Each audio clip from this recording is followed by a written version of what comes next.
Well, the Education Secretary for England, Gavin Williamson, has raised the prospect of fining parents who refuse to send their children back to school by September. Mr Williamson said he wanted all age groups to resume their education in the autumn. Teaching Union said it was the wrong approach to threaten parents who were naturally concerned and needed to be reassured about the safety of their children. Our Education Editor Branwen Jeffreys has the story. Genetic variation is, we look around this room and we all have very different features. Lessons have restarted, but at a distance. By September, this classroom could be full. With A-levels next year, they're keen to be back.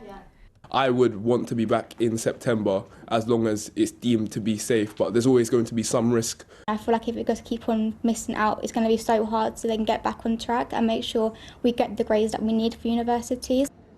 But if parents don't send younger children back, there will be fines. School in England compulsory from September. Tonight, a note of caution from a senior Conservative. Rather than having a sledgehammer of a fine in the early stages, especially when understandably parents are anxious, we should have at least a record from the schools or the local councils, or even both, where they can check which children are not in school, contact the parents and help them to make sure the kids go back into school again. They're then going to come really close together. Schools will want to persuade parents first. To fit everyone in, the government will suggest mixing within year groups. The positive part of that is you can have more flexibility within the year group for your timetabling and your staffing. The negative is if one person is tested positive for COVID in that year group, the whole year group has to go home 14 days. And that could be very disruptive. So if, for example, we have another spike or we just have a few cases locally, that could mean a school is then closed quite quickly for another 2 or 3 weeks.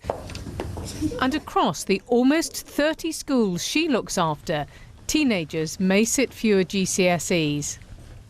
So what's the story with the numbers in today's funding promise? Next year, there will be an extra £560 million for repairs. But the total repair bill for England's schools is around £6.7 billion. £1 billion already planned will be used for 50 rebuilding projects. But that follows a decade of falling spending on school buildings. So this is part of the school that does require some additional funding. We've got considerable damp in the ceiling and we have had buckets on and off here to collect rainwater as it's coming through the roof. This Devon school has spent years bidding for money, now hoping it will be different this time.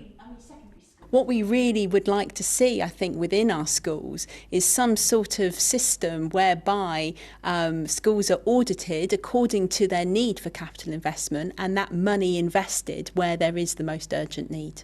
Keep going through the practice questions. As schools plan to get them back, buildings that are clean and airy are more important than ever. Branwen Jeffreys, BBC News.